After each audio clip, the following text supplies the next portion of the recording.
ज्या पद्धतीनं वर्तमानपत्रामध्ये बातम्या येतात, काही सेलिब्रिटीजची लग्न जी आहेत ती मोडली जातात. या बरोबरीनं आता आपण जे काही प्रकरण सध्या बघतो आहोत, त्यामध्येही कधीतरी गर्भपाताचा कुठला तरी एक कागद हातात येतो आणि मग त्याच्यानंतर डोक्यामधले काहीतरी विचार घुमायला लागतात आणि भांडणं होतात आणि मग त्याची परिणिती अतिशय वाईट घटनांमध्ये होते. हे आपण जे बोलतोय हे खूप वरवरचं बोलतोय. खरं तर फार डिटेलिंग आपल्याला कुठल्याही कपलच्या पर्सनल आयुष्यामध्ये नसते टोकावता येत नाही. त्याच्यामुळे पर्सनल तिथे काय झालेलं आहे हे आपल्याला सांगता येत नाही. तरीही एखाद्याने कुठल्याही टोकाचा निर्णय घेणं, मग तो घटस्फोटाच्या टोकाचा निर्णय असेल किंवा इतर कुठलाही निर्णय असेल, तर या निर्णयापर्यंत पोहोचण्याआधी काय पॅरामीटर्स लावली पाहिजे किंवा काय क्रायटेरिया लावला पाहिजे की तो निर्णय आपण शांत चित्ताने घेतलेला आहे आणि त्या निर्णयावर मग पुढे आपल्याला कॅरी फॉरवर्ड करता आलं पाहिजे. मग तो घटस्फोटाचा का असेल ना. अगदी खरंय. खूप चांगला प्रश्न आहे.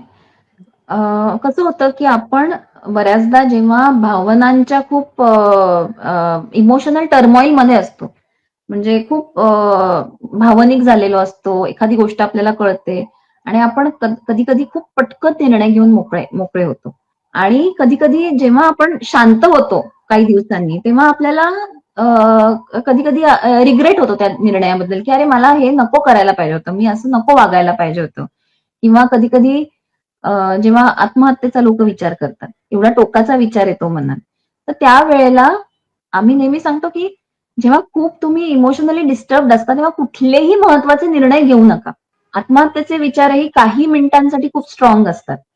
जर आपण त्यावेळेला म्हटलं की नाही मी काही करत नाही, आता मी माझ्या जवळच्या व्यक्तीशी बोलतो, माझे विचार व्यक्त करतो, व्यक्ती काहीतरी समजवते, आपली जी क्लोज व्यक्ती असते ती आपल्याला काहीतरी समजवते आणि एक 5-7 मिनिटात त्या इम्पल्स मधनं आपण बाहेर येऊ शकतो. पण काय होतं कधी कधी तेवढाही आपण धीर धरत नाही आणि मग असे चुकीचे निर्णय होतात. तसंच डिवोर्स असेल किंवा बाकीचे जे आयुष्यातले महत्वाचे निर्णय आहेत, ते कधीही आपण जेव्हा खूप जास्त भावनिक झालेलो असतो, जेव्हा आपल्याला काहीतरी डिप्रेशन आलंय किंवा अँझायटीचा प्रॉब्लेम आहे, अशा वेळेला कधीही आयुष्यात महत्वाचे निर्णय घ्यायचे नाहीत. ते नेहमी थोडे पोस्टपोन करायचे. 1-2 महिन्यांनी ते निर्णय घेतलेले चालू शकतात. पण जर आपण खूप भावनिक असताना निर्णय घेतले तर 99% वेळा ते चुकायची शक्यता असते. तर त्याच्यामुळे अशा वेळेला महत्वाचे निर्णय घ्यायचे नाहीत. थोडं शांत झालं, आपलं वादळ जरा शमलं, की त्यानंतर शांतपणे बसून आपण जो काही निर्णय घेणार आहे त्याचा लेखाजोखा मांडायचा.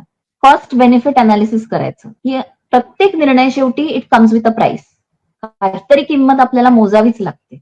तर आपल्याला एखाद्या निर्णयातनं फायदे काय आहेत, तोटे काय आहेत, याचा सारासार विचार करून, आपली सदसद विवेक बुद्धी वापरून त्याच्यानंतर एखाद्या निर्णयापर्यंत पोहोचलं पाहिजे. पण हे शांत चित्ताने केलं पाहिजे.